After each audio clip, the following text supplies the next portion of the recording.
लक्ष्मींच्या पावलांनी च्या मालिकेच्या आजच्या भागात काय दाखवणार आहे तर ते आपण आज इथे पाहणार आहोत। तर वळूया आपल्या आजच्या भागाकडे। तर इकडे कला हिच्या गाडीचं ॲक्सिडेंट झालेलं असतं, तरीसुद्धा कला ही तिचा जीव कसा बसा वाचवून ही बाहेर गाडीच्या पडते आणि तिच्या डोक्यात मात्र एकच असतं की तिला चांदेकरकडे तिच्या जायचं आहे। तर ड्रायव्हर हा पण जिवंत वाचतो आणि तो सुद्धा गाडीच्या बाहेर पडतो आणि त्यासोबतच तो कलाला जाताना पाहत असतो। इकडे दुसरीकडे संकल्प आर्ट अँड गॅलरीमधून सोहमला सतत कॉल येत असतात। सोहम हा काय त्यांचे कॉल उचलत नसतो, सोहमला त्याचे कॉल घ्यायचे नसतात म्हणून तो सततच त्याचा फोन कट करत असतो। फोन कट करून तो सारखा त्याचा फोन हा बाजूला ठेवत असतो। इतक्यातच अनामिका ही त्यांच्या खोलीमध्ये येते आणि पाहते की सोहमला संकल्प आर्ट अँड गॅलरीमधून कॉल येतोय म्हणून। तर ती कॉल पाहते, सोहम तो कॉल उचलत नाही म्हणून ती बघत असते। तर ती लगेचच सोहमचा तो कॉल उचलते आणि लगेचच तिकडच्या माणसांना ती बोलते की आम्ही तुमचा कॉल उचलत नाही आहे, म्हणजे मला समजत नाही आहे का की आम्हाला तुमच्याशी बोलायचं नाही आहे किंवा तुमच्याशी कुठलंच नातं ठेवायचं नाही आहे, म्हणून तुम्ही उगाचच कशाला सारखं कॉल करताय, म्हणून आमची पण सेल्फ रिस्पेक्ट आहे आणि त्याच बेसिसवरती आम्हाला काम मिळतं। तर त्यापेक्षा कुणीतरी टाकलेल्या भिकेवरती काम करण्यापेक्षा न काम केलेलं बरं। ह्या सगळ्या गोष्टी मात्र अनामिका ही सोहमसमोर बोलत असते। सोहम मात्र तिला बघून चिडत असतो। ती त्या माणसाला बोलते की परत इथं एकदा माझ्या नवऱ्याला कॉल करू नका म्हणून। त्यासोबतच ती बोलते की ह्या पुढं आता मला कॉल आला नाही पाहिजे तुमचा। आणि त्यासोबतच ती बोलते की सोहम हा स्वतःच्या हिमतीवरती काम करणारा मुलगा आहे, जरी त्याला नाही भेटलं तरी चालेल। हे सगळं बोलून अनामिका ही फोन ठेवून देते। लगेचच सोहम हा मात्र तिला बघतो आणि चिडतो। तिला बोलतो की का उचललास तू हा फोन म्हणून, आणि तिला बोलतो की तू यापुढे माझ्या वाट्यामध्ये पडू नकोस म्हणून। तर लगेचच अनामिका ही म्हणते की तुझं बोरिंगचा हा असा चेहरा पाहून मला खूप कंटाळा आला होता, म्हणूनच मी तो फोन उचलला, जे काय ते त्यांना खरं सांगितलं म्हणूनच, नाहीतर तुझी मर्जी। त्यासोबतच सोहम हा तिला चिडतो आणि म्हणतो माझं मी बघून घेईल, तू माझ्या गोष्टींमध्ये पडायची अजिबातच काहीच गरज नाही आहे म्हणून। तर लगेचच अनामिका ही त्याला म्हणते की तुझ्या गोष्टींमध्ये तू पड, मला गरज पण नाही आहे तुझ्या फालतू गोष्टींमध्ये पडायची, पण मात्र तू ज्या गोष्टींवरती पडतोयस ना ती तुला टाकलेली भीक आहे आणि तीच भीक तू घेतोस। त्यासोबतच अनामिका ही त्याला म्हणते, तसंच अनामिका ही सोहमला म्हणते की तशी पण तुला अडकून राहायची सवय आहे, म्हणूनच मी एकदाच सगळ्या गोष्टी क्लिअर केल्या म्हणून। तर लगेचच अनामिकाला सोहम हा थांबवतो आणि तिला म्हणतो 1 मिनिट थांब, मला आधी सांग की मी नेमकं काय केलं आहे, ते काय केलं आहे ते आधी मला सांग, म्हणजे मी कशात तुला अडकून ठेवलं आहे ते। लगेचच अनामिका ही सोहमला बोलते की तू मला आणि काजलला अडकवलंस म्हणून। तर हे ऐकून सोहमला मात्र धक्का बसतो। त्यासोबतच अनामिका ही म्हणते की नाही तुझं खरं तर करेक्ट आहे, त्या दिवशी दारूच्या नशेमध्ये तू जे काय बोललास ना ते एकदम परफेक्ट बोललास की तू या घरातला लाडवलेला आहेस म्हणून। त्याला बोलते की सोहम हा नक्की काय करेल, म्हणजेच गुड फॉर नथिंग आहे। तर सोहम हा मात्र चिडतो। इकडे दुसरीकडे अद्वैत हा कलेचा वाट पाहत असतो, त्याला दिसतं की कला येते म्हणून। तर लगेचच अद्वैत हा नाटक करतो आणि गाडीच्या त्या बाजूला उभं राहायचा प्रयत्न करतो। कला ही मात्र चांदेकर म्हणून धावत येते। लगेचच कला ही अद्वैतला बघते आणि पाहते की त्याला तर मात्र काहीच झालेलं नाही आहे। हे सगळं बघून कलाला धक्का बसतो।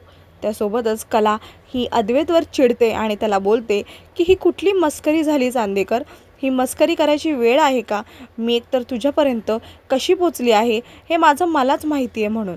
तर लगेचच अद्वैत हा तिला म्हणतो म्हणजे मी मस्करी केली तरी चालतील, पण तुझी मस्करी तर एक आधी तू माझ्याशी मस्करी केली होतीस की वीज गेली आहे म्हणून, आणि मला कसं धावत बोलवलं होतंस। तर लगेचच कला ही अद्वैतला समजवते की वीज गेली आहे आणि अस्थमाचा अटॅक येणं या दोन्हीही वेगवेगळ्या गोष्टी असतात, तुला एवढं सुद्धा कळत नाही का, तुला एवढं पण भान नाही आहे का। हे म्हणत कला ही अद्वैतला मारत असते. तिला खूप त्रास झालेला असतो आणि त्यासोबतच ती नॉनस्टॉप कलेला अद्वैतला मारत असते. तर अद्वैत पटकनच तिला स्टॅच्यू असं करतो. तो तुला जसं स्टॅच्यू देतो तसं कला ही मारत्या हाताने स्टॅच्यू होते. ती जशी स्टॅच्यू होते त्यासोबतच अद्वैत तिला म्हणतो की आता मात्र तू हलायचं नाहीस म्हणून, आणि तशीच तू आता मागे मागे चल म्हणून. तर तिला काय करायचं हे कळत नाही. तर मात्र अद्वैतच हा तिला मागे मागे घेऊन येतो आणि तिचं स्टॅच्यू ओव्हर करतो. तर कला ही तरीसुद्धा चिडलेली असते, ही अद्वैतला मारतच असते. इतक्यात अद्वैत हा मात्र तिला बोलतो की राहू दे, आता तू एक काम कर, तू गाडीची डिक्की उघड म्हणून. तर जशी कला ही गाडीची डिक्की उघडते तसं अद्वैतनी तिच्यासाठी सुंदर असं केलेलं सरप्राईज ती पाहते. ते सरप्राईज पाहून मात्र कलाला खूप छान वाटतं. मस्त मस्त फुगे, लाईटिंग्स आणि केक असतो तिकडे. ह्या सगळ्या गोष्टीमध्ये कला इतकी हरपून जाते की मात्र ती बोलू लागते आणि अद्वैत मात्र तिला फक्त पाहूच लागतो. लगेचच कला ही बाहेर येते आणि अद्वैतला थँक्यू असं आनंदात येऊन त्याला पटकनच मिठी मारते आणि त्याला बोलते की तुला आठवेल माझा की आज वाढदिवस आहे, हे मात्र मला माहिती नव्हतं.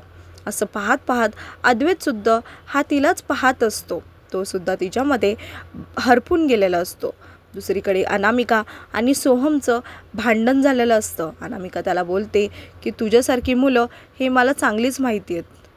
तुझ्यासारखे जे लोक आहेत त्यांना तुझ्याच पद्धतीने सरळ करायला पाहिजे, नाहीतर तुझ्यासारखी जे लोक आहेत त्यांना तुझ्यासारखी सवय लागेल आणि ते नेमकेच तुझ्यासारखे होतील.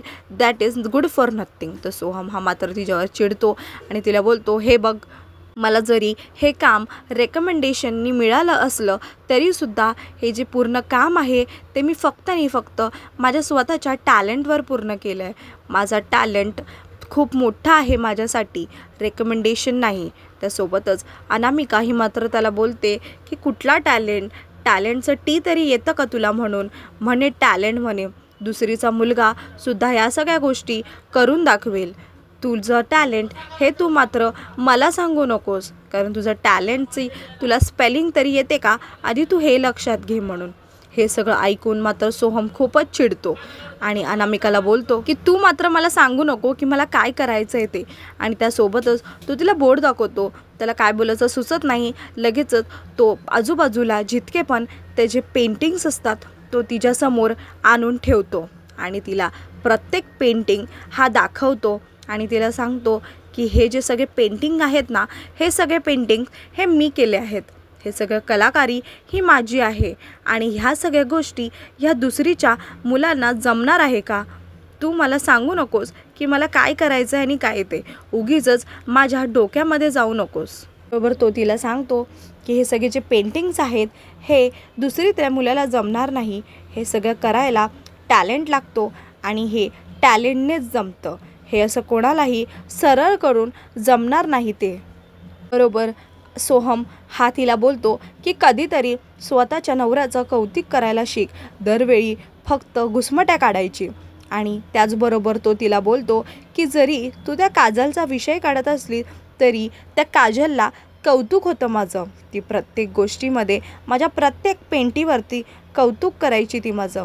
तिला टॅलेंट हे माझं काय आहे हे मात्र कळायचं. त्यासोबतच तो तिला सांगतो की तिला एनकरेजमेंट भेटायची मला तिच्याकडूनच. तर अनामिका ही मात्र तिला बोलते की ओ रिअली, खरंच का असं म्हणून. म्हणजे तुला लाज वाटत नाही की तू माझ्यासमोर तुझ्या एक्सचं कौतुक करतोयस आणि ह्या गोष्टीचं तुला कौतुक वाटतंय. तुझ्या डोक्यामध्ये काय शिरत नाही का अक्कल नाही आहे तुझ्या डोक्यामध्ये की माझ्यासमोर तू कुणाचं नाव घेतोयस तू आणि कुणाचं नाव नाही घ्यायला पाहिजे तू. तुला ना खरं तर एकतर वुमेन्स नाही तर कुठल्याच बाईची इज्जत नाही आहे. ह्या सगळ्या गोष्टी मात्र अनामिका ही सोहमला सांगत असते. त्यासोबतच बोलते की शेम ऑन यू सोहम, तू खरंच वागशील हे मात्र मला माहिती नव्हतं. तू माझ्यासमोर म्हणजे तुझ्या बायकोसमोर तू तुझं एक्सचं नाव काढतोय, हे गोष्टीचं तुला लाज वाटली पाहिजे म्हणून. त्यासोबतच सोहम हा मात्र उभा राहतो आणि तिला बोलतो हे बघ ऐक, माझं असं बोलायचा अजिबातच हेतू नव्हता. त्यासोबतच अनामिका ही रडायचं नाटक करते आणि त्याला बोलते तू ना तू तू थांब, 1 मिनटं थांब असं म्हणून ती बाजूला जाते. ती जशी आरशाजवळ जाते लगेचच त्या आरशाजवळ जाते आणि त्या आरशावरती असलेलं एक बॉक्स उचलते. त्या बॉक्समध्ये मात्र काळा हा रंग असतो. तो रंग ती तिच्या हातावर घेते आणि तो रंग ती तिच्या चेहऱ्यावर लावू लागते. ती जशी ती पूर्ण रंग हा तिच्या चेहऱ्यावर लावते आणि रडत रडत खोलीच्या बाहेर जाते. सोहम तिला थांबवतो पण ती मात्र काहीच थांबत नाही. दुसरीकडे अद्वैत हा मात्र कलेकडे बघत असतो. तर लगेचच त्याचं मन हे बाहेर येतो आणि त्याच्याशी बोलू लागतं की किती बघशील, एवढा बघशील तर बुडून जाशील तिच्या प्रेमात. एवढा बघू नको तिच्याकडे, नाहीतर तिला तुझीच नजर लागेल म्हणून. तर अद्वैत मात्र हे सगळं ऐकत असतो आणि लगेचच तो त्याच्या मनाला बोलतो की चल हट, फुट इथून. तर त्याचं मन बोलतो मी नाही फुटणार, जा. आणि तो लगेचच हात दाखवतो. तितक्यात कला ही मात्र त्याला बघते आणि कला त्याला बोलते काय झालं चांदेकर, तू मला जायला म्हणतोयस का? तर लगेचच कला ही मात्र बोलते की नाही तुला नाही. तर तो त्याच्या मनाला अशी बुक्की दाखवतो तर त्याचं मन हे गायब होतं. तर लगेचच चांदेकरला कला म्हणते की काय करतोयस तू, मी जाऊ का खरंच इथून? तर लगेचच अद्वैत हा म्हणतोय की नाही, मी तुला नव्हतो हात करत, मी ॲक्च्युली मच्छर आहेत ना, तर मच्छरांना हात करत होतो. कारण डेंग्यू, मलेरिया, चिकनगुन्या ह्या सगळ्या गोष्टी आता पसरतात आहेत, म्हणून मच्छर उगाच यायला नको. त्यासोबतच अद्वैतला कला सांगते पण काहीही म्हण, डेकोरेशन मात्र मला खूप आवडलेली आहे. तर इकडे दुसरीकडे आबांना रोहिणी सांगते की आबा येव्या ना, कला ही तिकडे पोचायला हवी ना, तुम्ही अद्वैतला कॉल करून विचारा की ती तिकडे पोचली का म्हणून. तर आबा हो कॉल करून विचारतो म्हणून आबा हे अद्वैतला कॉल लावतात. अद्वैतला इथे दुसरीकडे कॉल येतो. अद्वैत हा आबांचा कॉल रिसीव्ह करतो. आबा हा अद्वैतला विचारतो की अद्वैत कला तिकडे पोचली का म्हणून. तर लगेचच रोहिणी पण त्याला विचारायला सांगते की हो विचारा. लगेचच अद्वैत हा सांगतो की हो आबा, कला इकडे पोचली आहे म्हणून. आणि त्यासोबतच आबा विचारतात की आवडलं का तिला सगळी तयारी म्हणून. तर लगेचच कला की हो आबा, मला सगळी तयारी, हा पूर्ण सरप्राईज मला खूप आवडलं, पण तुम्ही पण चांदेकरसोबत मिळून मला काहीच सांगितलं नाही, हां, हे मात्र चुकीचं आहे अशी ती आबांना सांगते. तर आबा मात्र तिला बोलतात की त्यांनी आता सरप्राईज ठरवलं आहे, तर ते आम्ही कसं सांगणार म्हणून. तर दुसरीकडे रोहिणी ही मात्र आबांच्या बाजूने येते आणि विचार करू लागते की ही मुलगी तिकडे पोचलीच कशी काय. त्या ड्रायव्हरला पण साधं दिलेलं काम जमत नाही. त्यासोबतच ही कला स्वतःला खूप ओव्हर स्मार्ट समजते आणि प्रत्येक गोष्ट ही तिला जमू शकते असं तिला वाटतं ना. पण आता हिच्या आनंदावरती दुःख पसरायलाच हवं आणि आता फक्त ते मीच करू शकते म्हणून असं सगळं रोहिणी ही स्वतःच्याच मनाशी बोलू लागते. दुसरीकडे कला ही मात्र अद्वैतचे गाल ओढते आणि त्याला सांगते की मला खरंच हा डेकोरेशन खूप आवडला आहे आणि ती त्याला थँक्यू असं म्हणते. इकडे दुसरीकडे रोहिणी, रजनी आणि सरोज हे मात्र एकमेकांशी बोलत असतात. अनामिका तिच्या तोंडाला काळं फासून ती त्यांच्या दोघींच्याही खोलीमध्ये येते. त्या दोघेही घाबरतात आणि मात्र अनामिकाला तिच्या खोलीमध्ये घेऊन येतात. लगेचच मात्र सरोज ही अनामिकाला विचारते की अनामिका, तुझ्या तोंडाला काळं कुणी लावलं ते आणि कसं काय लागलं ते. अनामिका मात्र रडत असते आणि सगळ्यांना सांगते, दोघींनाही सांगते की सोहम हा माझ्याशी कधीच चांगलं वागत नाही, त्याला प्रत्येक माझ्याशी भांडायचंच असतं, त्याला माझं कधीच कौतुक नसतं, त्याला असं वाटतं की मीच चुकीची आहे आणि तो बरोबर आहे म्हणून. ह्या गोष्टीचा आजपर्यंत मी किती सहन करू, मला स्वतःचीच लाज वाटते आहे की मी त्याची बायको आहे म्हणून, आणि मला ह्या गोष्टीची पण लाज वाटते की मी एक बाई आहे म्हणून, आणि ह्या सगळ्या गोष्टी मी सहन नाही करून घेऊ शकत आहे म्हणून. तर लगेचच सरोजी म्हणते की अगं तू शांत हो, तू अजिबात विचार करू नकोस ह्या सगळ्या गोष्टीचा, तू फक्त आधी आम्हाला सांग की तुझ्या चेहऱ्यावरती असं काळं कुणी लावलं ते. त्यासोबतच अनामिका म्हणते की माझ्या चेहऱ्यावर काळं हे मी स्वतः लावलं आहे. आणि ती रजनीकडे पाहून बोलू लागते, कारण मला लाज वाटते आहे स्वतःला आरशामध्ये पाहायची, म्हणूनच मी स्वतःला काळं लावून घेतलं आहे, मग आरशामध्ये मी स्वतःला दिसूच शकणार नाही म्हणून. त्यासोबतच अनामिका ही खोटे नाटक करत असते आणि सरोज आणि रजनीला रडून रडून तमाशा दाखवत असते. की मात्र सोहम हा किती चुकीचा वागतो तिच्याशी. सगळ्यांना सांगते की सोहम ही मात्र माझ्याशी 2 शब्दसुद्धा नीट बोलत नाही. त्याचं माझ्यावरती अजिबातच प्रेम नाही आहे, तरीसुद्धा त्यांनी माझ्याशी लग्न का केलं आहे. त्यासोबतच अनामिका ही मात्र सांगते की त्याला मात्र सगळ्या गोष्टी ह्या त्याच्याच बरोबर आहेत असेच वाटतात त्याला. या सगळ्या गोष्टीचा मात्र अनामिका त्या दोघींना सांगत असते. दुसरीकडे अद्वैत हा कलाला दुसऱ्या एका छान अशा हॉटेलमध्ये, जिथं त्यांनी डेकोरेशन करून आणलं आहे, तिकडे घेऊन येतो. तो तिकडे तिला घेऊन येतो आणि लगेचच तो तिला बसवतो तिकडे. अद्वैत हा कलाच्या डोळ्यांवरचे हात काढतो आणि तिला सरप्राईज देतो. कलाला ते सरप्राईज मात्र खूप आवडतो आणि ती तिला सांगते की तू असं मला इन्स्टॉलेशनमध्ये कसं सरप्राईज देतो आहेस. तर मात्र तो बोलतो म्हणजे आधी गाडीमध्ये आणि आता इकडे कॅफेमध्ये. तर हे सगळं ऐकून अद्वैत हा तिला म्हणतो मग वाढदिवस कोणाचा आहे, तुझा आहे ना, म्हणूनच. तर लगेचच कला ही मात्र त्याला बोलते पण खरंच चांदेकर, हे सगळं मला प्रचंड आवडलेलं आहे, मला खूप आवडलं आहे, मला खूप छान वाटतं आहे, मला असं वाटलं होतं तरलाच पण नाही. तर लगेचच अद्वैत हा मात्र कलाला बड्डे केक कापायला सांगतो. तर केक ती कापतच असते पण तो केक काही कापलाच जात नाही. तेवढ्यातच कलाही म्हणते हा चाकू खरा नाही आहे ना, तर आपण खरा चाकू मागू शकतो का. तर अद्वैत हो म्हणून आणायला जातो. तर इकडे दुसरीकडे अनामिका मात्र रडत असते. अनामिका ही रजनी आणि सरोजला सांगत असते की त्याला मी नकोशी झाली आहे वाटतं, आता त्याला फक्त काजल हवी आहे वाटतं. त्यात लगेचच सरोजी म्हणते काजल म्हणजे नक्की काय. तर त्यासोबतच अनामिका ही सांगू लागते की सोहम तिला काय म्हणाला होता. अनामिका ही त्यांना सांगते की सोहम मला सांगतो की काजल हिच्यामुळे मला मोटिवेशन भेटतं, काजलमुळे मला एन्करेजमेंट भेटतं, काजल असती तर ही तुझ्यासारखी वागली नसती. ह्या सगळ्या गोष्टी मात्र सोहम हा सतत मला बोलत असतो. मला असं वाटतं की एक बाई म्हणून, त्याची बायको म्हणून मी सरळ चुकली आहे किंवा मीच कुठेतरी काहीतरी करत आहे किंवा गडबड झालेली आहे. हे सगळं बोलून अनामिका ही मात्र त्या दोघींपासून लांब येते आणि रागात सगळ्या गोष्टी बोलू लागते. तिकडे सरोज ही मात्र अनामिकाला धीर द्यायचा प्रयत्न करते आणि बोलते की तू एक बाई आहेस म्हणून तू अजिबातच खचून जायचं नाही. पुरुषांचा पुरुषात्म या बाईने संपवला पाहिजे. अजिबातच तू स्वतःला त्रास करून घेऊ नकोस, कारण आम्ही सगळेजण तुझ्यासोबत आहोत म्हणून. तर लगेचच अनामिका ही सांगते पण तरीसुद्धा सोहम हा माझा नवरा आहे, ह्या गोष्टीची त्याला लाज वाटते बहुतेक. तर लगेचच सरोज ही मात्र त्याला सांगते की तू अजिबातच धीर सोडू नको, आम्ही तुझ्यासोबत आहोत. अनामिका ही मात्र रडून दोघींसमोर तमाशा घालते की नेमकं पण मात्र सोहम असा काहीच चुकीचं वागलेला नसतो. तरीसुद्धा अनामिका ही त्या दोघींना खोटं नाटं काय ते सांगत असते.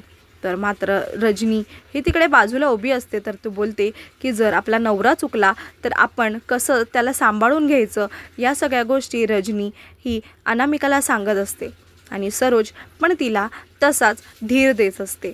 तर इकडे दुसरीकडे कला ही केक कापत असते. अद्वैतने खरा सुरीचा आणलेला असतो तरीसुद्धा तो केक काही कापला जात नाही. ते दोघंही कन्फ्यूज होतात आणि त्या केकला बघून शॉक होतात की एवढा कडक केक कसा काय असू शकतो म्हणून. तर लगेचच अद्वैत हा म्हणतो एक काम कर, जाऊ दे, तू दुसरा सुरा घे म्हणून. तर लगेचच कला ही दुसरा सुरा घेते आणि त्यांनी केक कापायचा प्रयत्न करते पण मात्र केक कापला जात नाही. त्यासोबतच अद्वैत म्हणतो की हो बाजूला हो, मी तुला सांगतो की केक हा कसा कापला जातो म्हणून. तर अद्वैत हा केक कापायचा प्रयत्न करतो आणि तितक्यातच हा केक तोडतो. आणि जसा तो केक तोडतो आणि तो तिला सांगतो की हा बघ, हा केक असा कापला जातो म्हणून. तर लगेचच एकमेकांना ते केक भरवतात आणि खातात. तसं त्यांना वाटतं की हो हा केक असा आहे. तर तो म्हणते की मला तर भूक लागली होती. तर अद्वैत मात्र तिच्यासाठी छान असं जेवण तिच्यासमोर हजर करतो आणि त्यासोबतच तिकडचे जे हॉटेलवाले आहेत ते मात्र कलाला सांगतात की हे सगळं डेकोरेशन सगळं हे सरांनीच केलं आहे तुमच्यासाठी. आणि ते दोघेही त्यांना थँक्यू असं म्हणून तिकडून निघून जातात. तर अद्वैत हा तिकडनं सांगतो की हा केक घ्या आणि कापून पीसेस करून ठेवा, मी जाताना घेऊन जातो म्हणून. कला मात्र अद्वैतकडे बघून विचार करत असते की एवढं क्यूट कोणी असू शकतं का. आणि त्यासोबतच आजचा भाग हा इकडे संपतो.